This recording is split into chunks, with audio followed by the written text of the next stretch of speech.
Entonces vamos a hablar haciendo una sistematización de ese conjunto de principios y de valores que están establecidos en el conjunto del ordenamiento jurídico del país, puesto que el COA no define exactamente esto es buena administración pública. Es entonces materia de desarrollo, primero jurisprudencial, pero también desarrollo doctrinario y hacer valer también nuestros criterios que tenemos que ir construyendo en la práctica y sobre el camino de cómo debemos entender conceptualmente el derecho fundamental a la buena administración pública. Lo tenemos señalado en la página 11. El derecho fundamental a la buena administración pública, entendámoslos en una triple dimensión.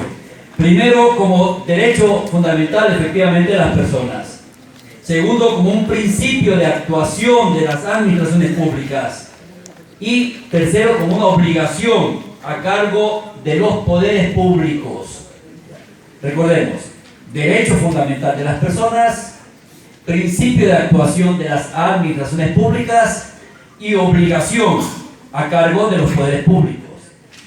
Entendamos en esa triple dimensión el derecho a la buena administración pública o la buena administración pública. Pero primero precisemos que no es una buena administración pública, para luego pasar a un conjunto de estándares y de indicadores que nos señalan qué debemos entender por buena administración pública. Primero, ¿qué no es una buena administración pública? Recordemos nuestras viejas prácticas burocráticas de las administraciones públicas tradicionales. Recordemos que estamos en una etapa de transición del derecho administrativo del poder, del derecho administrativo de la autoridad, al derecho administrativo de los ciudadanos. Y por lo tanto, una transición de la concepción y de la práctica de la administración pública, ya no solamente como órganos autoritativos que ejercen el poder o que realizan una serie de potestades, sino fundamentalmente una administración pública volcada a los intereses y a los derechos esenciales de los ciudadanos. ¿Qué no es una buena administración pública? Es el ejercicio discrecional, unilateral y arbitrario del poder. Eso no es buena administración pública. No es buena administración pública la ausencia o déficit de participación ciudadana en la toma de decisiones en la administración pública. ¿Qué no es una buena administración pública? Es la violación sistemática, ya sea por acción u omisión, de los derechos fundamentales de los ciudadanos. ¿Qué no es una buena administración pública? Son políticas públicas improvisadas y regresivas. ¿Qué no es una buena administración pública? La corrupción y el enriquecimiento inexplicable de los funcionarios públicos. Eso no es buena administración pública, sin duda. ¿Qué debemos entender por buena administración pública? Una administración pública que promueve los derechos fundamentales. Una administración pública que se rige por los principios de juridicidad, de calidad, de eficiencia, de transparencia y por todo ese catálogo de principios que están establecidos en el Código Orgánico Administrativo. Señores, habíamos dicho que estamos en presencia de un derecho principialista en el Ecuador y se refleja de manera fehaciente y muy elocuente en el Código Orgánico Administrativo, donde señala efectivamente un plexo axiológico, un conjunto de principios importantes que rigen el desenvolvimiento de las administraciones públicas.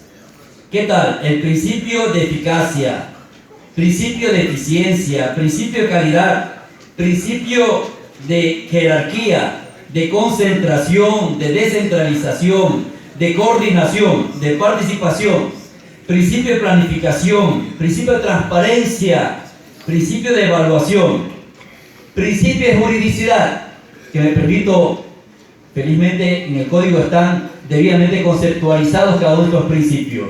El de juridicidad, la actuación de la administración se somete a la Constitución, a los instrumentos internacionales, a la ley, a los principios y a la jurisprudencia. Miren ustedes, aquí en solo este artículo, artículo 14, está resumido el conjunto de fuentes del derecho administrativo en el Ecuador.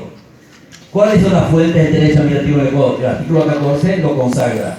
Primero, la Constitución de la República, los instrumentos internacionales en materia de derechos humanos, la ley, en este caso el COA, los principios que están aquí, un catálogo muy ambicioso de principios, y la jurisprudencia aplicable y el presente Código Orgánico Administrativo, fuente del derecho administrativo en el Ecuador.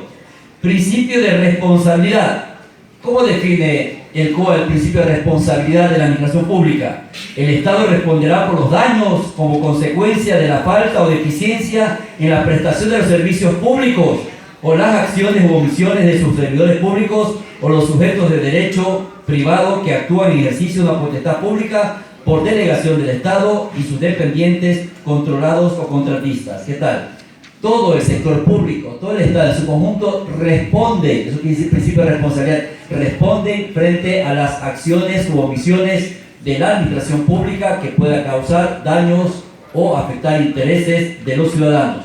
Por eso vamos a ver que uno de los libros, el Código Orgánico Administrativo, se refiere precisamente a la responsabilidad extracontractual del Estado y la forma como los ciudadanos podemos activar mecanismos de indemnización o mecanismos resarcitorios para alcanzar efectivamente la reparación de los daños que cause la administración pública. Así como la ley establece unos mecanismos para obtener indemnizaciones o reparaciones de daños por el mal servicio en la función judicial, lo propio también en el ámbito de la administración pública. Los ciudadanos somos titulares del derecho de demandar reparaciones e indemnizaciones por concepto de actos u omisiones que causen perjuicios a los intereses ciudadanos por parte de la administración pública. Principio de interdicción de la arbitrariedad, principio de control. Mire, las personas participarán en el control de la actividad administrativa a través de los mecanismos previstos en la ley. Ya sabemos que la Ley Orgánica de Participación Ciudadana, en la misma Constitución de la República, establece un elenco, una caja de herramientas de participación democrática de los ciudadanos en el control social del poder y el control social de las administraciones públicas. El principio de ética y probidad, mira, no puede estar más hermosamente redactado en el artículo 21 del COA, y dice que los servidores públicos, así como las personas que se relacionan con las administraciones públicas, actuarán con rectitud, lealtad y honestidad. Oye, cuando la ley está señalando precisamente estos principios morales, estamos hablando de neoconstitucionalismo que establece precisamente una conexión necesaria e intrínseca entre derecho y moral. Mire, ese es el ejemplo más patético. Y no son principios simplemente declarativos, son principios de aplicación y de vinculatoriedad forzosa e inexorable en el quehacer de la administración pública. Los derechos de las personas no se afectarán por errores u omisiones de los servidores públicos en los procedimientos administrativos. Principio de racionalidad. La decisión de las administraciones públicas debe ser motivada. Principio de protección de la intimidad. Principio de lealtad institucional. Principio de corresponsabilidad y complementariedad. Principio de subsidiariedad. Principio de colaboración. Miren ustedes este catálogo de principios rectores de la nueva administración pública en Ecuador y por lo tanto fuente importante del derecho administrativo.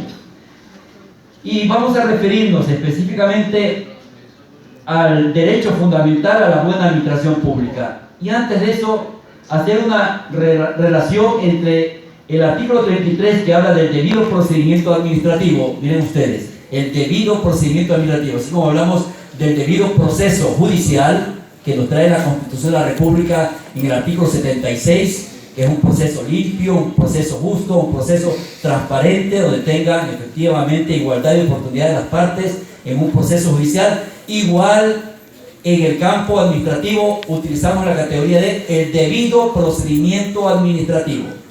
Antes utilizábamos el debido proceso aplicable tanto al ámbito judicial como al ámbito administrativo. Ahora trazamos una raya o línea fronteriza de carácter conceptual para utilizar la categoría de debido proceso particularmente al ámbito judicial, el debido proceso judicial, y en el ámbito administrativo, el debido procedimiento administrativo, que es un procedimiento apegado efectivamente a los principios y a las reglas que establece el Código Orgánico Administrativo. Las personas tienen derecho a un procedimiento administrativo ajustado a las previsiones del ordenamiento jurídico. Entonces, debido procedimiento administrativo es una nomenclatura que nos trae el Código Orgánico Administrativo y que los abogados estamos obligados a utilizar para exigir efectivamente una actuación apegada al derecho por parte de los órganos de la administración pública. Ya no vamos a utilizar el debido proceso, porque eso es aplicable al ámbito judicial, sino que vamos a aplicar el debido procedimiento administrativo en sede administrativa. Y mire qué interesante este principio de remoción de los obstáculos en el ejercicio de los derechos. Y por último, quiero referirme al interés general y promoción de los derechos constitucionales que tiene la administración pública. Dice el artículo 37, las administraciones públicas sirven con objetividad al interés general, actúan para promover y garantizar el real y efectivo goce de los derechos. Ahí está el rol que tiene las administraciones públicas a la luz del Código Orgánico Administrativo, que no hace otra cosa que desarrollar los postulados de la Constitución y de los instrumentos internacionales en materia de derechos humanos.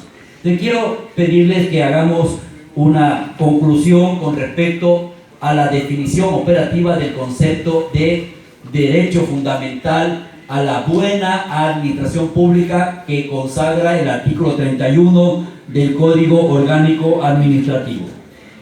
Recuerden que este concepto de derecho fundamental a la buena administración pública no es de factura nacional, no es una creación del legislador en el Ecuador. Es un viejo concepto que ya se viene manejando en el entorno europeo desde hace algunos años atrás, y lo establece, entre otros, la Carta Iberoamericana de los Derechos y Deberes del Ciudadano desde el año 2013. Escuchen lo que dice. Los ciudadanos son titulares del derecho fundamental a la buena administración pública, que consiste en que los asuntos de naturaleza pública sean tratados con equidad, justicia, objetividad, imparcialidad, siendo resueltos en plazo razonable al servicio de la dignidad humana. La dignidad humana en la centralidad, por lo tanto, de las preocupaciones de la administración pública. Y a continuación, les invito a revisar en la página 13 el conjunto de estándares o indicadores que van definiendo y materializando el concepto de derecho fundamental a una buena administración pública. ¿Qué significa derecho fundamental a la buena administración pública? Significa muchas cosas, entre otras, derecho a la motivación de las autoridades administrativas, derecho a la motivación, derecho a la tutela administrativa efectiva. Señores, así como hablamos del derecho fundamental a la tutela judicial efectiva en el campo judicial, en el campo administrativo, los abogados, cuando tengamos que realizar el patrocinio de causas en trámites administrativos ante los órganos de la administración pública, en los diversos sectores de la administración pública, en los distintos intereses en juego que tenemos que patrocinar, y entonces invocamos el concepto de el derecho a la tutela administrativa efectiva. Entonces, mire, como vamos correlacionando esas dos categorías, el ámbito judicial, el derecho a la tutela judicial efectiva, que es el derecho de acceso gratuito a la justicia y que se resuelvan los asuntos de interés del ciudadano en los órganos jurisdiccionales. También utilizamos el término de tutela administrativa efectiva en el ámbito de la administración pública. Derecho a una resolución administrativa amparada y ordenamiento jurídico. Derecho a presentar por escrito o de palabra peticiones. Derecho a no presentar documentos que ya obren en poder de la administración pública. Los ciudadanos tienen derecho a no presentar documentos cuando estos ya se encuentran a disposición de las administraciones públicas. Estamos hablando de los estándares indicativos de lo que debe entenderse como buena administración pública. Derecho a ser oído siempre antes de que se adopten medidas que les pueda afectar desfavorablemente. Derecho de participación en las actuaciones administrativas. Derecho a servicios públicos y de interés general y de calidad. Derecho a conocer y opinar sobre el funcionamiento y la calidad de los servicios públicos. Derecho a formular alegaciones en el marco de los procedimientos administrativos. derecho a presentar quejas, reclamaciones y recursos ante la administración pública. Justamente el COA establece los sistemas de impugnación de las actuaciones de la administración pública a través de un sistema de reclamos y de recursos. El recurso de apelación y el recurso de revisión, que son mecanismos mediante los cuales los ciudadanos podemos actuar ante la administración pública impugnando sus decisiones. El derecho fundamental a una buena administración pública implica también que los ciudadanos podrán denunciar los actos con resultado dañoso que sufran en cualquiera de sus bienes y derechos.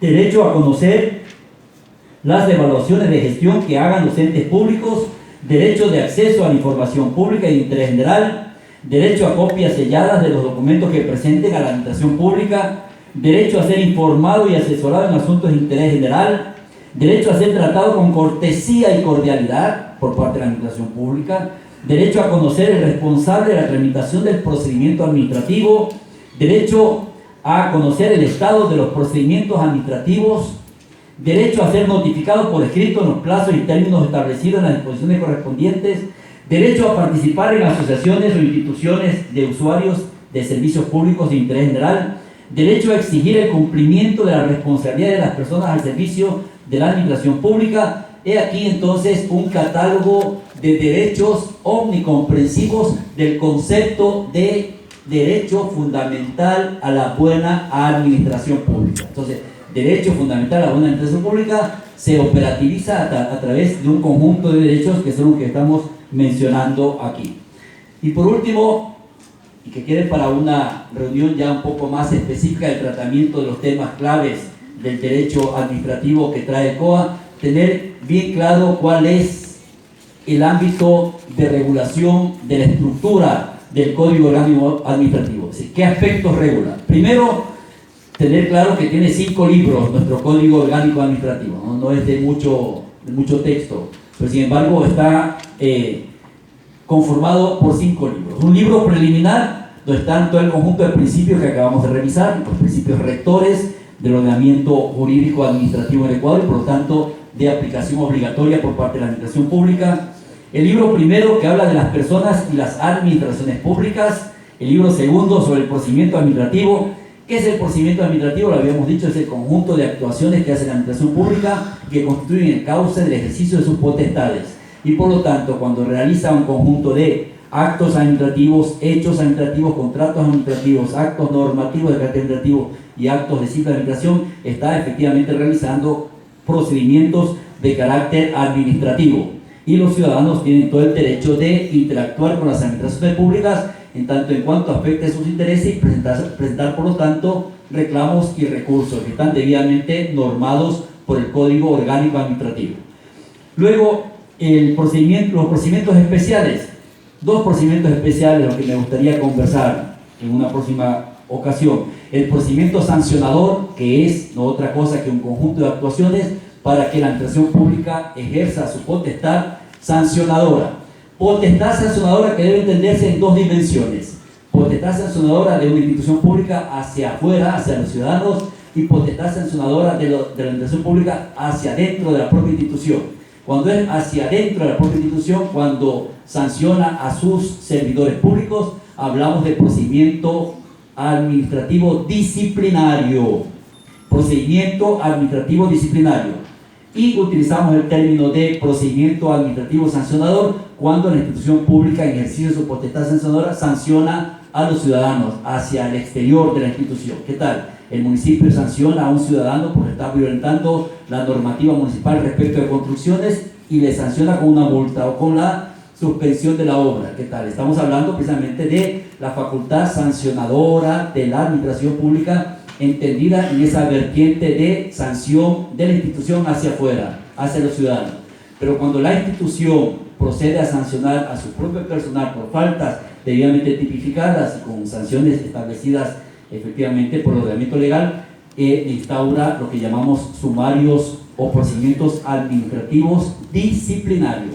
Entonces vamos a hacer una distinción de esa doble concepción de lo que significa la facultad sancionadora y que está normado efectivamente por el Código Orgánico Administrativo en un procedimiento especial. Y luego el otro procedimiento especial que habla el COA es el procedimiento de ejecución coactiva. Antes las instituciones públicas tenían sus propias normativas para aplicar procedimientos de cobro por la vía compulsiva.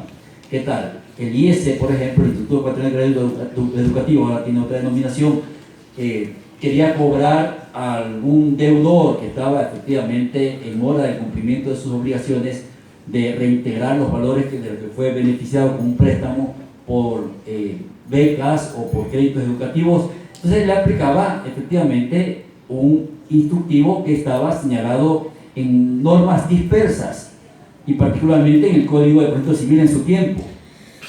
Y por lo tanto el procedimiento de ejecución coactiva tenía una dispersión normativa que cada una de las instituciones aplicaba con la finalidad de hacer cobros compulsivos, cobros a la fuerza, por eso es procedimiento administrativo de ejecución coactiva, para que efectivamente los ciudadanos cumplan con sus obligaciones dinerarias hacia las respectivas instituciones acreedoras de esos valores. Entonces, ese procedimiento administrativo de ejecución coactiva, que normalmente en nuestro lenguaje común lo conocíamos como juicio coactivo, lo cual significa realmente un contrasentido, porque juicio es sinónimo de juez, y los juicios solamente pueden darse, por lo tanto, en el ámbito de la función judicial. Hablar de juicio coactivo en el contexto de la administración pública era realmente un contrasentido, o más bien un sinsentido, porque si hablamos de jueces, no corresponde a la administración pública la calidad de jueces. Ahí estamos hablando de una relación entre la administración pública como acreedora y el ciudadano, el particular, como deudor, y por lo tanto es una relación bilateral entre deudor y acreedor. ¿Dónde está el juez? No hay un tercero imparcial. El juez siempre significa un tercero imparcial que dirime una controversia interpartes, y eso solamente es aplicable entonces en el ámbito judicial. Jueces, juicio.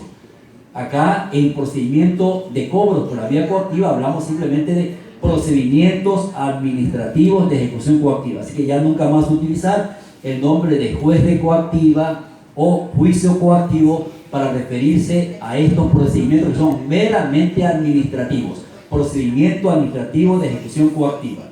Entonces, los funcionarios encargados de los cobros por la vía coactiva de cualquier institución se sentían realmente jueces, sean jueces de coactivas, y por lo tanto se sentían inclusive con capacidades para las arbitrariedades y para los abusos en los cobros compulsivos de las deudas. Entonces es un procedimiento administrativo que está regulado estrictamente por el COA y que contiene un conjunto de garantías y de derechos a favor del ciudadano deudor. El derecho, por ejemplo, a plantear facilidades de pago para evitar que le hagan un embargo o para que le hagan un remate de sus bienes. El procedimiento establece efectivamente una serie de garantías para flexibilizar en función de los derechos de los ciudadanos frente a las potestades de cobros por la vía de la fuerza, por eso es procedimiento coactivo, de los procedimientos administrativos encargados precisamente de ese propósito.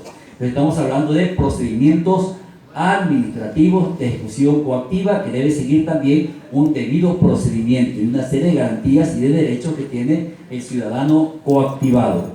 Bien, entonces es un tema muy interesante porque, repito, el COA hace una armonización de procedimientos y estandariza los procedimientos para que todas las instituciones públicas puedan aplicar efectivamente este conjunto de preceptos y de garantías a favor de los ciudadanos en el ejercicio de su potestad de cobro por la vía coactiva. Procedimiento administrativo de ejecución coactiva. Ya nunca más utilizar el término juicio coactivo, que repito es un contrasentido. Bien, entonces, pero en cambio las administraciones tributarias tienen su propio mecanismo de cobro por la vía coactiva que lo señala el Código Tributario, por ejemplo, ¿no? Allí no aplica el COA. O la Contraloría General del Estado, cuando hace procedimiento de cobro por la vía coactiva de valores relacionados con glosas y demás obligaciones propias del control de recursos públicos, utilizar sus propios mecanismos que están establecidos en la Ley Orgánica de la Contraloría General del Estado. Bien, estamos hablando entonces del procedimiento de ejecución coactiva como un procedimiento estandarizado para todas las instituciones públicas con ciertas excepciones. Los municipios tienen que aplicar este procedimiento de ejecución coactiva que está aquí en el COA, sin duda que sí. Y el libro cuarto, que habla de la responsabilidad extracontractual del Estado. Es muy importante que los ciudadanos contemos con esta serie de garantías que establece el Código Orgánico Administrativo para cuando nos sintamos afectados por afectaciones o daños provenientes de actuaciones o de omisiones de las administraciones públicas. Entonces podemos presentar nuestras reclamaciones en sede administrativa pretendiendo indemnizaciones o reparaciones, o utilizar la vía contenciosa administrativa para alcanzar estos propósitos resarcitorios. Bien, entonces el libro cuarto, responsabilidad contractual del Estado por malas actuaciones, especialmente por malos servicios públicos o por actuaciones indebidas de los servidores públicos que causen afectaciones a los intereses o derechos de los ciudadanos. Se dan cuenta, el Código Orgánico Administrativo entonces se rodea de un conjunto de garantías, de derechos, a través de un conjunto de principios, de valores que deben cumplirse en el marco del Estado constitucional de derechos y justicia. Un Estado garantista necesita, por lo tanto, una administración pública garantista, una administración pública volcada a plasmar en la práctica los derechos de los ciudadanos. Eso diseña entonces el Código Orgánico Administrativo y en particular aborda estos aspectos, para ser un poco más detallado, en la misma página 15. La relación jurídico-administrativa entre las personas y las administraciones públicas. Adviertan ustedes el término que utiliza ahora el COA. Las personas y las administraciones públicas. La relación entre los ciudadanos y las administraciones públicas. Las leyes, antes en el Ecuador, las leyes administrativas hablaban de los administrados y las administraciones públicas, queriendo significar con eso la vieja concepción del derecho administrativo como un derecho autoritario, como un derecho del poder, como un derecho de las administraciones públicas, y que el ciudadano estaba en una posición de subordinación, y por lo tanto decían la administración pública y el administrado, en términos absolutamente despectivos y ofensivos para la dignidad humana. El administrado resulta bastante ofensivo quizá el término el administrado. Entonces está estableciendo una relación vertical entre la autoridad y el ciudadano. Ahora se trata de una relación de horizontalidad del ciudadano con la administración pública. El ciudadano dotado de un conjunto de derechos, de facultades, de prerrogativas y también de libertades y de garantías. Y por otro lado, la administración pública también ciertamente dotada de un conjunto de potestades, de atribuciones y competencias, pero siempre entendido al servicio de los derechos de los ciudadanos. Entonces ya nunca más, como decía hace un momento, unos ciudadanos de rodillas ante la todopoderosa administración y burocracia. Nunca más. Tenemos que efectivamente marcar la diferencia y haciendo vivir intensamente el Código Orgánico Administrativo y la Constitución de la República y los instrumentos internacionales en materia de derechos humanos en favor de los ciudadanos frente a las administraciones públicas que están concebidas como instrumento para materializar los postulados del Estado constitucional de derechos y de justicia. Entonces, una administración pública justa, una administración pública volcada a defender, promover y garantizar los derechos de los ciudadanos. Luego, el COA trata de la actividad jurídica de las administraciones públicas. ¿Qué son las actividades jurídicas de las administraciones públicas? El COA regula todo lo relacionado con actos administrativos, hechos administrativos, contratos administrativos, actos normativos de carácter administrativos y actos de simple administración. Entonces estamos hablando del conjunto de actividades que están reguladas por el Código Orgánico Administrativo. Le dice a la administración pública, cuando usted emita un acto administrativo, debe ceñirse a estos estándares. Y usted, ciudadano, cuando le afecte un acto administrativo proferido por la administración pública, tiene este conjunto de mecanismos impugnatorios: el reclamo administrativo, el recurso de apelación, el recurso de revisión. Entonces estamos hablando efectivamente de una relación que permita garantizar un equilibrio entre las potestades de las administraciones públicas y los derechos de los ciudadanos. Repito, ya nunca más un derecho administrativo del poder, un derecho administrativo de la administración, más bien un derecho administrativo de los ciudadanos. Ese es el mensaje final que tiene efectivamente de fondo el Código Orgánico Administrativo. Luego el COA también habla de las bases comunes a todo procedimiento administrativo. Procedimiento administrativo. Habíamos señalado la diferencia con el procedimiento judicial. Así como en la esfera judicial hay el procedimiento judicial que se inicia con una demanda y termina con una sentencia a través de todo el conjunto de engranajes adjetivos que se realiza en la audiencia como diligencia central que configura el nuevo procesalismo en Ecuador, los procesos por audiencias. Entonces, procedimiento judicial. Procedimiento administrativo, el conjunto de actuaciones que se realizan en sede administrativa, cuando el ciudadano presenta una petición, un reclamo, un recurso y todo el itinerario que tiene que seguirse hasta la debida resolución de esa reclamación o de ese recurso, pasando también por audiencias, pero aquí una diferencia fundamental. Mientras la audiencia en el ámbito judicial es de forzoso e inexorable cumplimiento, lo contrario no es válido el proceso judicial, que no se sustancia mediante audiencia, lo sabemos. En cambio, las audiencias que están concebidas en el COA, en sede administrativa, son de carácter discrecional. En ese sentido se queda en déficit efectivamente el COA.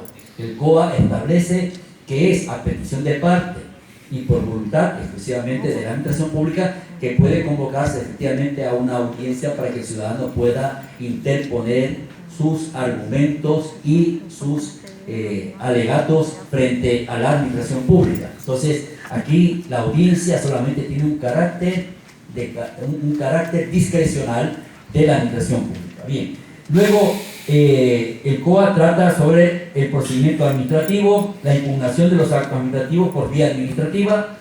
Ya sabemos que las actuaciones, las actuaciones de la administración pública pueden impugnarse ya sea en vía administrativa o en vía jurisdiccional, ¿verdad? En vía administrativa, mediante reclamos y recursos que están diseñados expresamente en el COA.